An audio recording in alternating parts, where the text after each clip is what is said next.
हाँ जी, welcome back to the new episode of Rat Race Mondays and I just want ask you a question to begin the video with. आपको याद है कल आपने कौन सी लॉन्ग वीडियो देखी थी यूट्यूब पे, या फिर कल सुबह, या फिर उससे पहले दिन, या फिर लास्ट वीक? एनी? भाई ट्रैफिक ट्रैफिक, रोज का ट्रैफिक है यार यहाँ तो।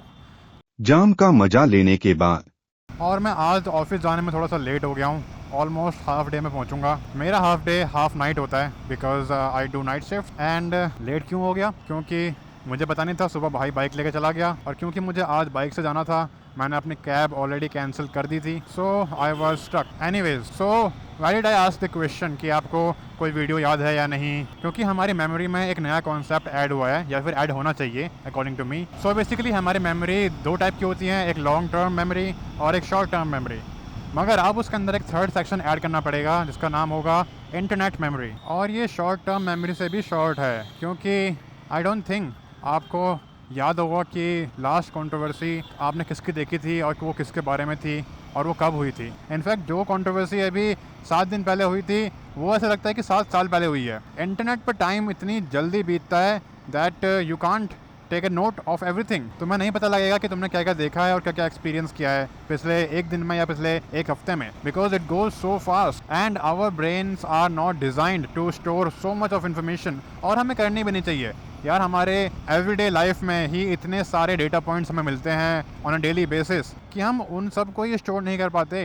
इंटरनेट में तो हमें कुछ अलग ही लेवल का वाइड एंगल व्यू मिलता है पूरी वर्ल्ड का।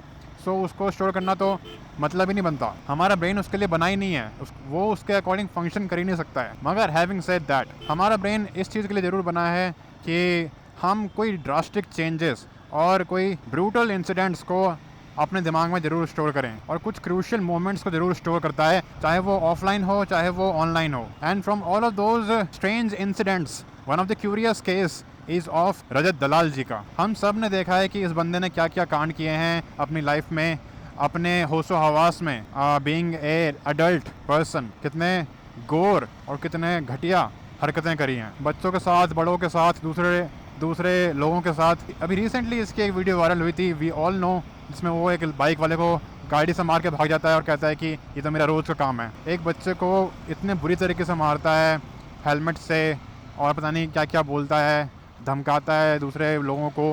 And these are not just crimes but serious crimes, जिससे कि एक बंदे की लाइफ पूरी अफेक्ट हो रही है। ये नहीं है कि भाई उसको चोट लग गई या फिर उसको थप्पड़ मार दिया। This is some brutal acts of crime which even if we want we cannot ignore such incidents, क्योंकि वो कहीं ना कहीं से आपके सामने आ ही जाएगा थ्रू सोशल मीडिया। तो आपको कैसा लगेगा जब एक ऐसे क्रिमिनल को, एक ऐसे घटिया इंसान को इंडिया का कोई वन ऑफ द सबसे बड़ा चैनल अपना प्लेटफॉर्म दे फेमस होने के लिए, अपनी छवि सुधारने के लिए, अपने क्राइम्स को छिपा के एक सेलिब्रिटी बनने के लिए? आई एम श्योर आपको अच्छा नहीं लगेगा। मगर सोचो उस बंदे को कैसा लगेगा जिसको उसने गाड़ी से टक्कर मारी थी, या फिर जिसको उसने हेलमेट से बहुत मारा था, या फिर जिसके घर वालों को उसने धमकी दी थी।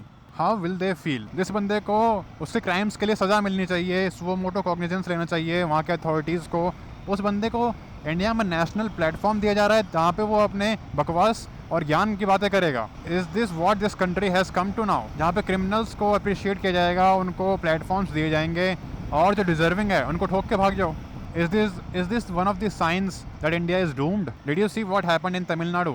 I know I'm going to a completely different tangent at this point, and there's no correlation between these two incidents, but I'm just trying to give you the understanding of the authorities in this country. Tamil Nadu में Apple के manufacturing plant में आग लग गई, and because of that negligence, Apple is now thinking of going back to the China.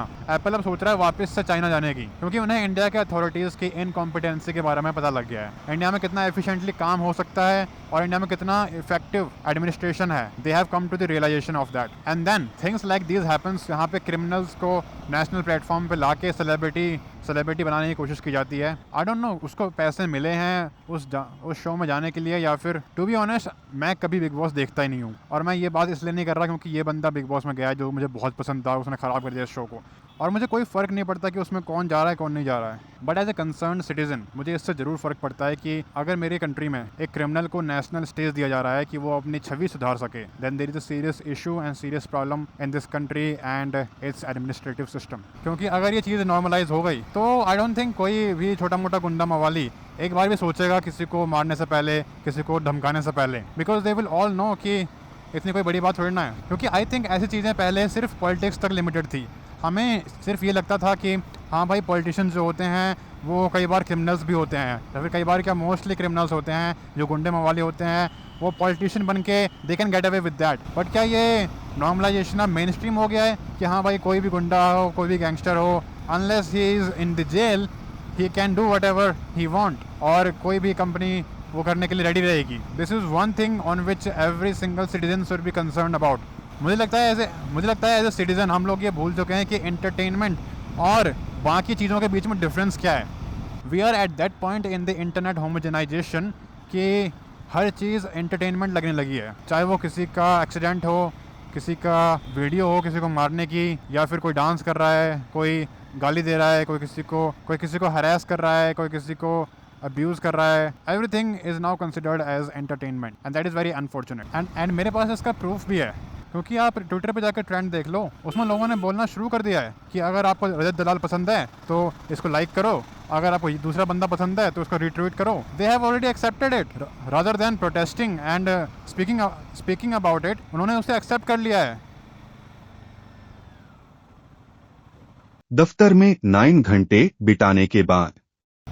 हाँ जी, तो मैं कह रहा था कि लोगों ने इस स्टूपिड स्टेप के बारे में प्रोटेस्ट करने के बजाय, उसके बारे में उसके खिलाफ बोलने के बजाय उसको सराहना शुरू कर दिया, उसको एक्सेप्ट कर लिया and started monetising it, which is sad and which is ugly. ये हमें दिखाता है कि as a society what we deserve and what we are seeking for. आज के टाइम पे हमने हर चीज़ को एंटरटेनमेंट बना के रख दिया है। और अब इसमें कुछ लोग ये भी बोल सकते हैं कि अरे सब लोग तो उसको सपोर्ट कर रहे हैं, तू कौन है ज़्यादा बोल रहा है बीच में, तुझे ज़्यादा पढ़ी है, तू ज़्यादा समझदार है, हर इंसान को चेंज होने का मौका मिलना चाहिए।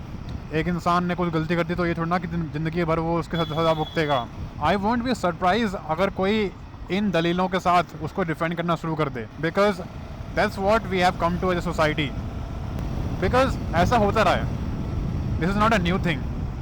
एक टाइम पे लोगों ने स्लेवरी को भी सपोर्ट किया था, एक टाइम पे लोगों ने विमेन को जिंदा जला देने पे भी सपोर्ट दिखाया था, एक टाइम पे लोग क्लास सिस्टम, कास्ट सिस्टम में भी बिलीव करते थे और अभी भी करते हैं। सो अगर कोई चीज़ हो रही है और उसे लोग कलेक्टिवली सपोर्ट कर रहे हैं, इसका मतलब ये नहीं हो जाता कि वो चीज़ सही हो रही है। कोई सोसाइटी अपने मनोरंजन के लिए किस साधनों का इस्तेमाल करती है या फिर किन चेहरों का इस्तेमाल करती है, ये उस सोसाइटी की सोच को दर्शाता है। ये दिखाता है कि वो सोसाइटी असल में अंदर से क्या सोचती है और अंदर से कैसा फील करती है। और जब वो मनोरंजन के पात्र क्रिमिनल्स होते हैं, ऐसे घटिया शोज़ होते हैं जहाँ पे इन क्रिमिनल्स को जगह दी जाती है, प्लेटफॉर्म दिया जाता है, देन यू कैन अंडरस्टैंड हम लोग as a society and as a समाज अंदर से कैसा सोच रहे हैं और कैसा फील करते हैं। हाँ, तो मैं इस वीडियो को ज़्यादा लंबा नहीं करना चाहता, और जैसे कि मैंने कहा कि अब हम लोग उस पॉइंट पे आ चुके हैं as a society where either people will understand और दे वोंट, अनलेस कि आप अपने आप को सुधार रहे हो। You can not expect any change in this world. आप लोग बताओ यार कमेंट सेक्शन में, आपको क्या लगता है कि ये जो बिग बॉस ने रजत दलाल को अपना प्लेटफॉर्म दिया है अपनी छवि सुधारने के लिए, क्या ये किसी भी एंगल से आपको सही लगता है, और अगर लगता है तो कैसा लगता है? क्या ये एथिकली सही है, क्या ये मॉरली सही है, क्या ये लीगली सही है? I would love to hear your opinions and thoughts on this. And by the way, thank you so much for watching it till the end. And till then, take care. Bye-bye.